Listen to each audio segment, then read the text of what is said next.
기도하시겠습니다. 사랑과 자비가 풍성하신 우리 하나님 아버지 감사합니다. 오늘 하루도 주님 안에서 시작하게 하시고 주님께서 오늘도 우리의 삶을 이끌어 주신다는 믿음을 허락하여 주시고 다시금 말씀 앞으로 나아오게 하시니 감사합니다. 주님, 어느덧 올 한 해의 마지막 날이 되었습니다. 올 한 해 지켜주신 주님의 은혜를 돌아보면서 앞으로도 주님께서 나의 삶을 인도하여 주실 것이라는 믿음으로써 새해를 맞이할 수 있도록 하여 주옵소서. 감사드립니다. 오늘도 신실한 은혜를 우리 가운데 더해 주실 것 믿사오며 이 모든 말씀 살아계신 예수님의 이름으로 기도합니다. 아멘.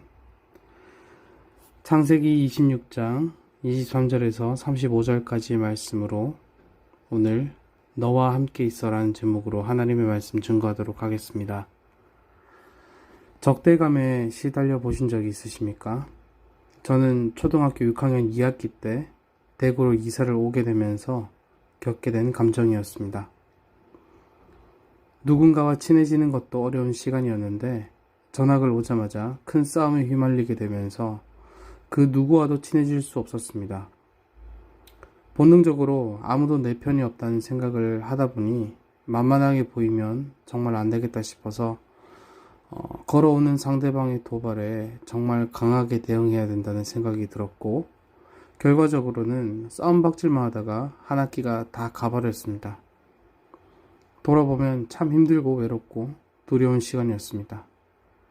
물론 그 시간을 보내면서 교회 말고는 정들 곳이 없어서 교회 생활을 열심히 하게 된 것을 생각해보면 그 시간도 나름의 의미가 있었다는 생각을 해보게 됩니다. 오늘 우리가 살피고 있는 본문의 이삭도 적대감과 같은 감정에 휩싸였던 것 같습니다. 싸우기를 거부하고 다른 곳으로 옮겨가지만 그의 마음 가운데에는 일종의 두려움이 생긴 것처럼 보입니다. 그도 그럴 것이 이삭은 블레셋 사람들에게 내쫓김을 당했고 족장과 농부들이 그가 판 우물을 놓고 다툼을 벌였습니다. 심지어는 이삭이 판 우물들을 흙으로 메꾸기도 합니다. 오랫동안 이삭은 논쟁과 다툼, 반대와 적대감 같은 것들에 시달렸던 것입니다.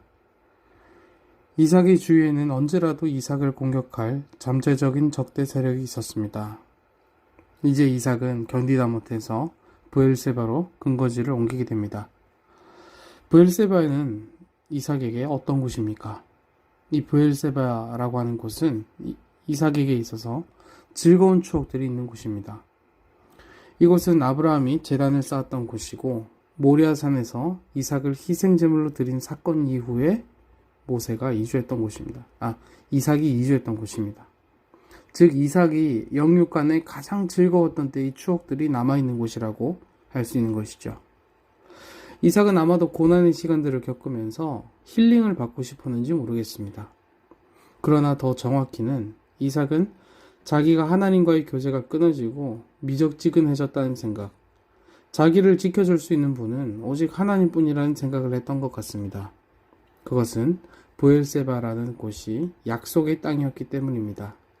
그 증거로 24절에 하나님은 이삭에게 나타나셔서 그를 만나주시는 것을 보게 됩니다. 하나님은 이삭을 만나셔서 그가 무엇을 두려워하는지를 아시고 그를 안심시켜 주셨습니다. 주목할 것은 이삭이 브엘세바에 도착한 바로 그날 밤에 하나님이 이삭을 찾아오신 것입니다. 하나님은 즉각적으로 이삭을 만나 주셨을 뿐만 아니라 이삭의 마음에 있는 두려움의 근원을 제거해 주셨고 이삭에게 아버지 아브라함에게 주셨던 약속을 다시금 확신시켜 주셨습니다. 즉, 내가 너희 아버지와 함께 했던 것처럼 너와 함께 하겠다는 것입니다. 사랑하는 여러분, 험난한 인생을 살아갈 때 내 힘과 지혜로 살아보려고 할 때가 얼마나 많습니까? 혹 생각처럼 될 때도 있지만 결국 하나님 없이는 아무것도 안 된다고 여기는 인생의 한계를 맛볼 때가 더욱 많은 것을 경험합니다. 혹시 여러 가지로 삶의 한계와 괴로움에 부닥치고 있으십니까?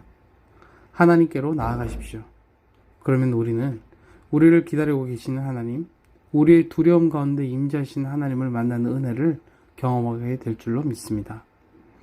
우리가 승리하고 형통하며 담대하게 살 수 있는 유일한 길은 오직 하나님께 있는 줄로 믿습니다. 오늘 이 기도 시간 가운데 하나님이 함께 하심을 바라보고 소망하는 저와 여러분이 되시길 간절히 원합니다. 하나님의 응답에 이제 이삭이 응답합니다. 그리고 아버지와 같이 단을 쌓고 하나님께 경배를 올려드립니다. 이삭이 하나님께 온전히 두려움을 맡겨드린 것입니다. 그러니까 이제 하나님께서 역사하십니다. 26절을 보시겠습니다. 하나님은 이삭의 두려움을 사라지게 하셨을 뿐 아니라 도리어 이삭의 대적들이 이삭에게 두려움을 갖게 만드셨습니다. 놀랍게도 그들은 하나님이 이삭과 함께 계심을 보았기 때문에 왔다고 고백하고 있습니다. 하나님이 일하시니까 이삭이 할 수 있는 일, 이삭이 바랬던 일 이상의 일들이 일어나게 된 것입니다. 굴욕적에게도 그들은 그들이 쫓아냈던 이삭에게 스스로 먼저 화친을 요구하게 된 것이죠. 사랑하는 여러분, 하나님이 행하신 일은 우리가 할 수 있는 일, 우리가 바랬던 일 이상으로 크신 줄 믿으시길 소망합니다. 하나님은 원수의 목전에서 상을 내리시는 하나님이십니다. 우리는 원수를 당장 무릎 꿇려서 굴욕을 주고 싶어 하시지만 하나님은 우리가 하고자 하는 것 이상의 일을 하시는 하나님이신 줄 믿으시길 바랍니다. 말씀을 맺겠습니다. 우리는 허락된 인생을 살아가면서 수많은 인생의 어려움들을 겪습니다. 창세기 26장을 보면서 우리가 알게 되는 것은 이삭이 수많은 시련을 겪은 인물이라는 것입니다. 그러나 이삭의 시련을 통해 우리가 동시에 알게 되는 것은 이삭이 시련을 어떻게 견디고 극복해 나가는가입니다. 정확히는 하나님께서 성도가 시련을 극복할 수 있도록 이끄신다는 것을 발견하게 된 것이죠. 우리는 완전하지 못합니다. 그 어떤 신앙인도 완전하지 않습니다. 그 어떤 신앙인도 그 생각하는 대로, 그 원하는 대로 모든 일이 형통하게 풀리진 않습니다. 오늘 이삭 역시도 자녀의 불신앙 문제만큼은 어쩔 수 없는 문제를 그대로 겪는 것을 보게 됩니다. 이삭뿐 아니라 우리 모두 불완전하고 연약한 문제를 안고 시련이 많은 인생을 살아갑니다. 그러나 하나님은 그런 우리를 품어가시면서 하나님이 원하시는 지경에 이를 때까지 이끌어가 주십니다.